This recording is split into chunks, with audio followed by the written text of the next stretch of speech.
세례 요한이 누구인지에 대한 논의는 세례 요한이 사역을 시작하고 마칠 때까지 끊임없이 세례 요한의 시대에 있었던 질문이었고 물음이었습니다. 마태복음 3장 5절과 6절 말씀에 예루살렘과 온 유대와 요단강 사방에 있는 모든 사람들이 다 세례 요한에게 나아왔다라고 말씀하고 있습니다.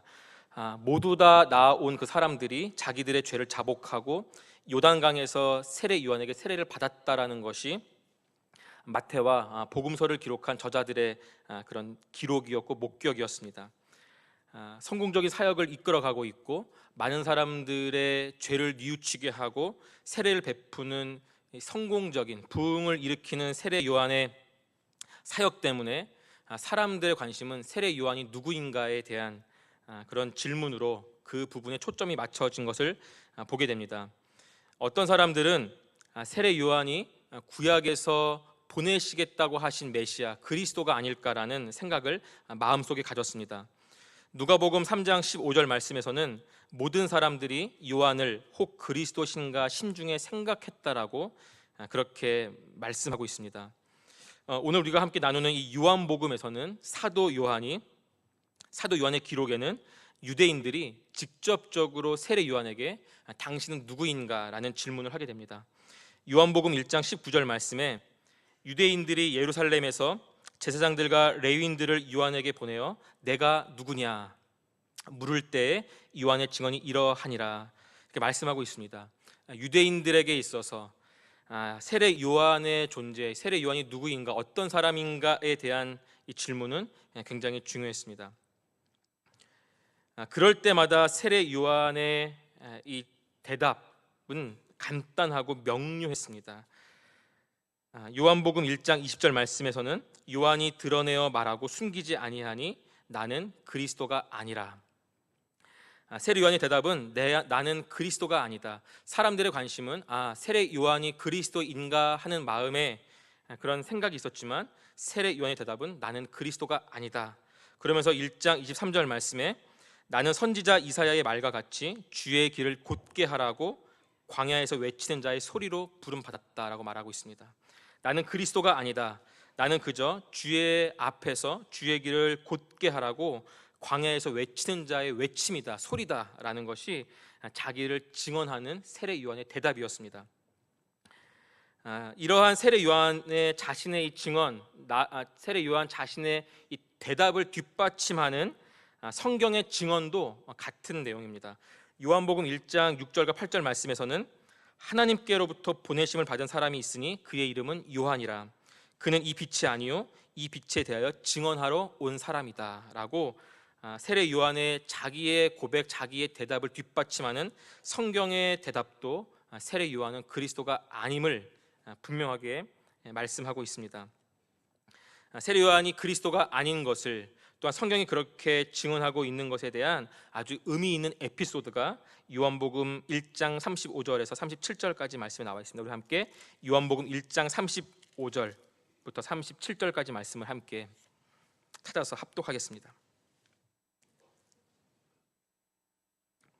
또 이튿날 요한이 자기 제자 중 두 사람과 함께 섰다가 예수께서 거니심을 보고 말하되 보라 하나님의 어린 양이로다. 두 제자가 그의 말을 듣고 예수를 따르거늘. 37절까지입니다. 예수님이 세례 요한에게 세례를 받으시고 그 이튿날 요한 앞에 예수님이 보입니다. 첫날과 마찬가지로 세례 요한이 예수 그리스도를 향한 그의 증언은 보라 저 사람이 그리스도다. 저 사람이 세상 죄를 지고 가는 하나님의 어린 양이다라고 자기와 함께 거닐었던 두 명의 제자에게 그렇게 예수 그리스도를 소개하고 예수 그리스도를 증언하고 있습니다. 그 결과로 세례 요한의 제자, 세례 요한을 따랐던, 세례 요한을 추종했던 두 명의 제자가 바로 그 즉시 그 자리에서 그리스도인 메시아 예수 그리스도를 따르는 것을 오늘 이 말씀을 통해 보게 됩니다. 아주 의미 있는 에피소드죠. 오늘 세례 요한은 예수 그리스도를 따르는, 지금까지는 자기를 따랐던 두 제자가 예수 그리스도를 따르고 좇는 것에 대해서 막아서거나 잠시 보류시키는 일을 하고 있지 않습니다. 세례 요한의 증언대로 나는 그리스도가 아니고 주의 앞에 보내심을 받은 외치는 소리다라고 말했던 것과 동일하게 또한 성경의 증언에 비추어서 그 제자를 주님께로 보내는 것을 철저하게 예수 그리스도의 증언자로서의 삶을 사는 그런 세례 요한의 모습을 보게 됩니다. 자기가 부름받은 대로, 자기가 받은 사명 그대로 다른 사람들로 하여금 자기를 주목하고 자기에게 초점을 맞추게 하는 것이 아니라 예수 그리스도에게 관심을 돌리도록 세례 요한은 그렇게 삶을 살아가고 있죠. 오늘날 많은 교회들이 자랑하고 있습니다. 우리 교회는 목사님이 좋다, 목사님의 말씀이 좋다, 우리 교회에는 예배당 건물이 너무 최신식이다, 극장 의자를 가지고 있다, 언제든 와라, 좋은 프로그램을 가지고 있다, 또한 남녀 전도회가 잘 조직되어 있다, 전도 축제 상품으로 노트북, 아이패드가 있다. 이렇게 많은 교회들이 교회의 어떠한 부분들을 자랑하고 있습니다. 사람들의 눈을, 사람들의 마음의 초점을 예수 그리스도가 아닌 다른 것에 맞추고 있는 것이죠. 하지만 오늘 세례 요한은 사람들의 눈의 이목을 예수 그리스도께 맞추어 가고 있습니다. 자기를 향했던 눈, 자기에게 열광하고 자기를 추종했던 사람들의 이목을 예수 그리스도에게로 조정해 가는 것, 바로 이것이 세례 요한의 부름이었습니다. 오늘 우리가 함께 읽은 이 요한복음 3장 말씀에서는 다시금 세례 요한이 이 질문에 답하고 있는 것이 오늘 우리가 함께 읽은 요한복음 3장의 말씀입니다. 예수님이 사역을 시작했던 그 1장의 그 때보다 어느 정도의 오랜 시간이 흐른 어느 시점에서 누군가가 직접적으로 당신이 누구입니까? 당신이 그리스도입니까? 라고 묻진 않지만 여러 환경과 상황 속에서 세례 요한은 사람들에게 내가 그리스도가 아니고 바로 한켠에서 세례를 베푸는 저분이 그리스도임을, 하나님의 어린 양 되신 분임을 그렇게 고백하고 있습니다. 먼저 그 대답을 하는 때가 언제인가, 우리 함께 3장 24절 말씀을 함께 읽겠습니다. 요한이 아직 옥에 갇히지 아니하였더라.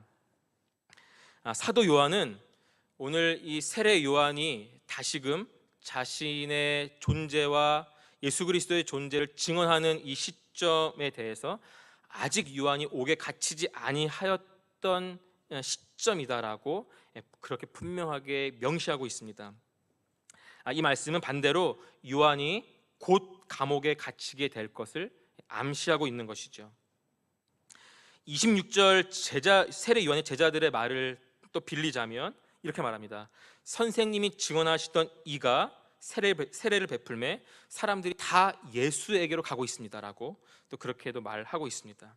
다시 말해서 요한이 감옥에 가기 직전, 또한 자기를 추종했던 수많은 사람들이 이제는 예수님에게로 가고 있는 그 시점에서 세례 요한이 이러한 고백을 하고 있는 것이죠. 어쩌면 조금은 초라한 인생의 그 말년에 마지막에 세례 요한은 내가 그리스도가 아니다, 바로 저분이 메시아고 그리스도이다라는 고백을 하고 있는 것을 보게 됩니다. 오늘 세례 요한의 이 모습 속에서 우리의 처음과 끝, 예수님을 향한 우리의 고백, 예수님 앞에서 내가 어떤 존재인지를 바라보는 그 눈이 처음과 끝이 같아야 함을 오늘 요한을 통해서 우리가 보게 됩니다. 우리의 고백이 처음과 끝이 같은 우리의 고백이 되기를 주님의 이름으로 부탁드리겠습니다. 또한 3장 25절에서 26절은 결국 누군가에 의해서 세례 요한이 고백하고 있는 것이죠. 바로 그것은 세례 요한을 따랐던 제자들, 그리고 세례 요한을 추종했던 많은 추종자들 때문에 오늘 세례 요한을 증언하고 있습니다. 우리 함께 3장 25절과 26절 말씀을 함께 합독하겠습니다. 이에 요한의 제자 중에서 한 유대인과 더불어 정결례식에 대하여 변론이 되었더니 선생님과 함께 요단강 저편에 있던 곧 선생님이 증언하시던 이가 세례를 베풀매 사람이 다 그에게로 가더이다. 오늘 세례 요한과 예수님이 함께 같은 동시간대에 세례를 베푸시는 사역을 함께 하셨다라는 것을 22절, 23절에서 보게 됩니다. 마태복음, 마가복음, 누가복음에는 기록되어 있지 않은 예수님과 세례 요한이 함께 세례를 베풀었던 사역을 소개하고 있습니다. 그것을 바라보면서 세례 요한의 제자와 또 어떤 유대인 사이에 논쟁이 벌어졌습니다. 여기서는 변론이라 말하지만 비생산적이고 또 악한 감정이 섞인 격렬하고 불필요한 논쟁이 오늘 세례 요한의 제자와 유대인 사이에 격렬하게 벌어진 것이죠. 그 논쟁의 주제는 정결 예식입니다. 그냥 일상생활 속에서 손발을 씻는 그냥 일상생활 속에서의 정결 규례가 아니라 바로 오늘 22절, 23절에 나오는 세례 요한의 세례와 예수님의 세례 중에 누구의 세례 의식이 더 우월하고 또 어떤 세례가 더 먼저였는가에 대한 그런 논쟁이죠. 오늘 요한의 세례, 예수님의 세례 때문에 세례 요한의 제자와 또 어떤 유대인 사이에 정말 불필요한 논쟁, 그리고 어떤 악한 감정이 섞인 논쟁이 벌어지고 있는 것입니다. 이러한 논쟁을 하는 것 자체가 세례 요한의 제자들에게는 아주 불쾌한 것이었죠.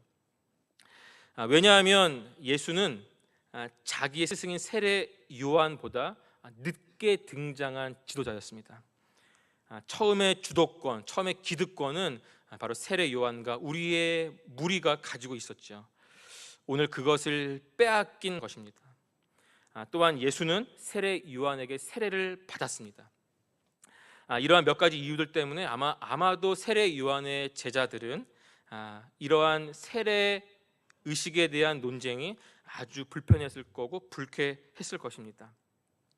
자기의 자리를 빼앗긴, 또 자기 스승의 자리를 빼앗은 예수와 그의 제자 그룹들이 탐탁지 않게 여겼겠죠. 그래서 몇몇 제자들, 상당수의 제자들은 예수님을 그리스도로 인정하지 않았습니다. 요한복음 1장 말씀에 세례 요한은 분명하게 증언했습니다. 보라, 저 사람이 세상 죄를 지고 가는 하나님의 어린 양이다.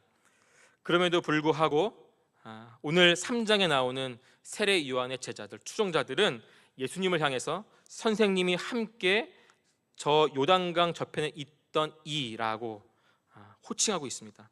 선생님이 증언하시던 이라고 오늘 26절 말씀에서 그렇게 예수님을 부르는 세례 요한의 제자들의 그런 모습들을 우리가 보게 됩니다. 어떤 제자들은 주님을 따랐지만 어떤 제자들은 예수를 그리스도로 인정하지 않는 그런 모습들이 나오는 것을 보게 됩니다. 오늘 바로 이 요한의 제자들이 결국 문제입니다. 결국 이들 때문에 세례 요한은 다시금 내가 그리스도가 아니고 저 세례 베푸는 저분이 그리스도임을 고백하고 있는 것이죠. 오늘 요한의 제자들은 어떤 사람들일까? 요한을 따르는 추종자들은 어떤 사람들일까? 이렇게 정의 내릴 수 있을 것 같습니다. 예수를 믿지만 예수를 믿고 있는 나, 혹은 예수를 믿고 있는 우리를 더 믿고 신뢰하는 사람들이다라고 정의 내릴 수 있을 것 같습니다. 예수님만을 믿는 사람들, 예수님만을 따르는 사람이 아니라 예수님을 믿는 나, 아니면 예수님을 믿는 우리를 더 신뢰하고 따르는 사람들이 아니었을까, 그렇게 세례 요한의 제자들을 바라볼 수 있을 것 같습니다. 초대 교회의 여러 그런 문서들을 보면은 예수님이 죽으시고 부활하신 이후에 여전히 세례 요한을 추종하는 사람들이 있었다라는 그런 진술들이 초대 교회 문헌들에 많이 나옵니다. 사도행전 19장 말씀에서는 아직까지 성령 세례를 경험해 보지 못한 세례의 요한만 경험한 사람들이 사도행전 19장에 나타나기도 합니다. 우리가 잘 아는 고린도전서 1장 말씀에는 교회 안에 바울을 추종하는 사람들, 아볼로를 추종하는 사람들, 게바를 추종하는 사람들이 있었음을 저희들이 보게 됩니다. 고린도전서 1장 12절 말씀에 내가 이것을 말하거니와 너희가 각각 이르되 나는 바울에게, 나는 아볼로에게, 나는 게바에게, 나는 그리스도에게 속한 자라 한다는 것이다라는 그런 진술을 사도 바울이 하고 있죠. 오늘 교회 안에는 예수를 믿는 온전한 믿음의 사람들도 있지만 예수를 믿는 나를 더 신뢰하는 사람들, 예수를 믿는 누군가를 더 신뢰하고 믿는 사람들이 존재하는 것을 보게 됩니다. 그렇게 파가 갈리는 것이죠. 예전에 섬겼던 교회가 있었습니다. 한 120년이 넘는 아주 오래된 전통 있는 교회였습니다. 어느 중등부를 섬길 때 어느 한 학생을 훈계하는 자리에서 그 학생이 아주 가볍게 던진 한마디가 아주 저의 마음에 비수를 꽂았습니다. 훈계받는 그 아이가 저에게 한 말은 우리 할아버지가 누군지 아세요? 이거였습니다. 우리 교회에 우리 할아버지가 있는데 우리 할아버지가 누군지 아세요? 저도 한마디 했습니다. 모른다 이놈아. 120년이 넘는 오래된 전통 교회에 꼭 나쁜 의미는 아니지만 여러 가지 아주 굵직굵직한 계보가 있는 것들을 한번 경험했던 기억이 있습니다. 오늘 동일하게 세례 요한의 제자들도 그러한 모습이었죠. 세례 요한의 제자들, 회개의 메시지를 전하고 회개의 세례를 베풀었던 세례 요한의 제자가 되었습니다. 또한 세례 요한이 일으켰던 그 시대의 부흥운동, 회개운동에 동참했고 그 일에 함께 동역했습니다. 무엇보다도 세례 요한의 증언, 그의 메시지, 바로 저가 그리스도라는, 저가 하나님의 어린 양이다라는 그 증언의 메시지를 그들은 늘 들었습니다. 그리고 실제 목격했고 몇몇 제자들은 예수를 따르는 제자가 되었습니다. 오늘 3장에 나오는 예수 그리스도를 그저 메시아 그리스도가 아니라 세례 요한과 함께 있었던 이라고 그냥 부르는 사람들은 예수를 믿는 사람이 아니라 예수를 믿지만 나를 더 신뢰하고 우리를 더 신뢰하는 그런 반쪽짜리 믿음에 그저 세례 요한을 추종하는 사람들이었다. 좀 더 나쁜 의미로는 그저 세례 요한을 따르는 선동꾼이었다라고도 그렇게 말할 수 있을 것 같습니다. 그들은 자신이 속한 그룹의 크기, 자신들의 규모, 자신들의 인기, 자신들의 명예에 더 큰 관심이 있었죠. 다가오는 하나님의 나라에 대한 관심, 그리고 다가오는 하나님 나라의 주인이신 그리스도에 대한 참된 관심보다는 그 시대의 인기, 명예 이런 것에 더 관심이 있는 사람이었습니다. 즉 그들은 주님이 아니라 그리스도가 아니라 세례 요한을 추종하는 그런 추종자들이었죠. 이들 때문에 결국 세례 요한은 다시 나의 존재가 어떤 사람인지, 그리고 내가 증언하는 저 분이 어떤 분인지를 다시 말씀하고 있습니다. 우리 함께 28절과 29절 말씀을 우리 함께 다시 한번 합독하겠습니다. 내가 말한 바 나는 그리스도가 아니요 그의 앞에 보내심을 받은 자라고 한 것을 증언할 자는 너희니라. 신부를 취하는 자는 신랑이나 서서 신랑의 음성을 듣는 친구가 크게 기뻐하나니 나는 이러한 기쁨으로 충만하였노라. 28절에서 세례 요한은 자신의 자리, 자신이 서 있는 위치를 아주 분명하게 하나의 예화를 들어서 말씀하고 있습니다. 먼저 28절에서 나는 그리스도가 아니다. 그럼 나는 어떤 사람인가? 나는 어떤 존재인가? 바로 나는 신랑이 아니라 그리스도이신 신랑이 아니라 바로 신랑과 그리스도이신 신랑과 그리고 하나님의 백성인 신부를 연결하는 그저 신랑 신부의 들러리다, 이렇게 자신을 소개하고 있는 것이죠. 그리고 자신의 역할, 나는 결혼 예식의 주인공인 신랑도 아니고 신부도 아니지만 나는 들러리로서 신랑의 친구로서의 역할을 다한 것만으로도 나는 만족한다, 나는 흡족해하고 있다, 나의 기쁨이 충만하다라는 그 말씀으로 자신의 역할, 자신의 자리의 위치, 또 자신의 마음의 그 자세를 아주 분명하게 소개하고 있는 것을 보게 됩니다. 다시 말해서 오늘 이제 곧 감옥에 갇혀서 곧 죽게 될, 죽음을 앞두고 있는, 그리고 모든 사람이 다시 예수 그리스도를 향해서 자신을 돌아서서 가는 그 사람들 앞에서 명예를 잡고 인기를 잡은 것이 아니라 자기의 자리를 기꺼이 아낌없이 주님께 자기의 자리를 내어주는 그런 세례 요한의 모습을 보게 되는 것이죠. 세례 요한은 잠깐 동안 신랑은 아니었지만 신랑의 자리에 있었습니다. 회개의 세례를 전파하면서 사람들의 마음을 주님께로 돌리고 부흥을 일으키고 다가오는 하나님의 나라를 준비하는 신랑과도 같은 그런 역할을 잠깐 감당했습니다. 그러나 이제 진짜 불과 성령으로 세례를 베푸는 그리스도가 오셨기 때문에, 진짜 하나님 나라의 문을 열 수 있는 그리스도가 앞에 오셨기 때문에 자기의 자리를 기꺼이 주님께 내어드리는, 그리고 자기는 뒤로 빠지는 들러리의 자리로 나아가는 그런 세례 요한의 모습을 오늘 28절 29절 말씀을 통해서 확인하게 됩니다. 세례 요한은 처음과 끝이 같았던 사람, 처음의 고백과 마지막의 고백이 한결 같았던 그런 모습으로 우리들 앞에 서 있는 것을 보게 됩니다. 그리스도, 원래 그리스도가 있어야 할 자리에 그리스도를 온전히 모셔드리는 그런 세례 요한의 참된 겸손, 참된 사명의 길을 가는 세례 요한처럼 우리도 그러한 삶을 사는 우리 모두가 되기를 주님의 이름으로 부탁드리겠습니다. 말씀을 맺으면서 두 가지를 함께 결론을 맺고 말씀을 마치겠습니다. 첫 번째는 추종자가 될 것인가 아니면 제자가 될 것인가에 대한 질문 앞에 우리가 제자가 되어야 함을 결단해야 한다는 것입니다. 추종자는 사람을 따르는 사람입니다. 하지만 제자는 주님을 따르는 사람입니다. 세례 요한은 주님을 따랐습니다. 하지만 몇몇 세례 요한의 제자는 제자가 아닌 세례 요한을 따르는 추종자 혹은 선동꾼이었습니다. 다가오는 하나님의 나라를 밝히 보여줬지만, 그 메시지를 던졌지만, 그리고 실제 그리스도를 눈앞에서 증언하고 선언했지만, 어떤 사람들은 추종자로, 어떤 사람들은 예수 그리스도를 따르는 것으로 자신의 삶을 선택하는 것을 보게 됩니다. 오늘 우리는 주님을 따르는 제자가 되어야 합니다.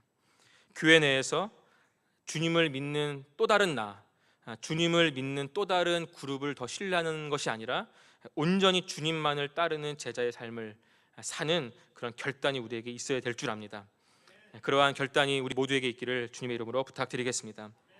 두 번째는 우리의 사명을 기억하고 세례 요한처럼 광야에서 외치는 자의 소리로서의 삶을 살아가야 됩니다. 오늘 3장의 본문에 나와 있지는 않지만 또 다른 세례 요한의 말씀인 1장 23절 말씀에서는 세례 요한이 이렇게 말합니다. 나는 선지자 이사야의 말과 같이 주의 길을 곧게 하라고 광야에서 외치는 자의 소리다라고 자기를 소개하고 있습니다. 나는 소리다 라는 것이 자기를 소개하는 세례 요한의 모습이옵니다. 소리라는 것은 통신수단이죠. 소리. 사람들은 소리를 듣고 판단하고 분별합니다. 그렇기 때문에 소리는 정확한 소리를 내야 합니다.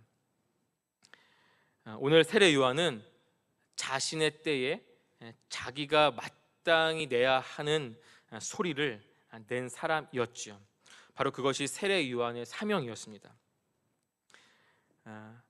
관현 악단의 오케스트라, 대규모 오케스트라는 약 100여 명으로 이루어집니다. 100여 명의 사람이 100여 개의 악기를 가지고 하나의 오케스트라를 운영하는 것이죠. 그들이 한 곡의 아름다운 연주를 마무리하기 위해서는 지휘자를 바라봐야 합니다. 또한 악보를 잘 들여다봐야 합니다. 또한 서로의 소리를 잘 들으면서 자기의 소리를 정확하게 낼 줄 알아야 합니다.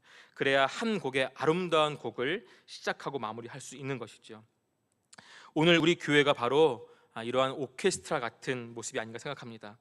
우리는 하나의 오케스트라입니다. 왜냐하면 우리는 자신의 소리를 찾아야 되고 자신의 소리를 내야 하기 때문에 그렇죠. 옆에 있는 사람의 소리를 들어야 합니다. 그래야 내 소리를 더 정확하게 낼 수 있습니다. 그래야 하나의 아름다운 곡이 만들어지게 되는 것이죠. 오늘 세례 요한은 나는 광야에서 외치는 자의 소리다라고 말하고 있습니다. 동일하게 오늘 우리도 우리의 각자의 자리에서 내게 주어진 소리를 잘 만들어서 내야 합니다. 그러려면은 주님을 바라봐야 합니다.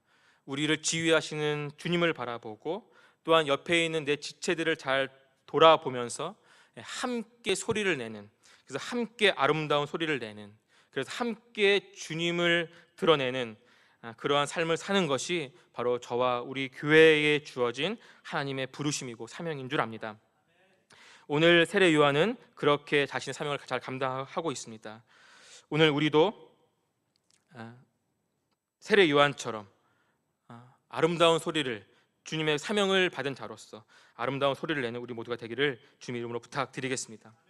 마지막으로 고린도전서 15장 58절 말씀에 이렇게 말하고 있습니다. 그러므로 내 사랑하는 형제들아, 견실하며 흔들리지 말고 항상 주의 일에 더욱 힘쓰는 자들이 되라. 이는 너희 수고가 주 안에서 헛되지 않은 줄 알미라. 부활하신 주님께서 우리와 교회에게 말씀하신 진짜 참된 위로와 격려입니다. 세례 요한처럼 나를 부인하고 주님을 드러내는 삶, 나의 소리를 내면서 주님을 드러내는 삶은 힘이 듭니다. 하지만 그러한 삶이 헛되지 않는다라는 것이 우리 주님의 말씀입니다. 이번 한 주간 고난 주간을 보내며 우리가 힘써야 할 삶을 우리의 삶의 자리에서 또한 교회가 함께 그 일들을 해나갈 때에 주님이 주시는 참된 위로와 격려를 다 받아 누리는 우리 모두가 되기를 주님의 이름으로 부탁드리겠습니다. 기도하겠습니다.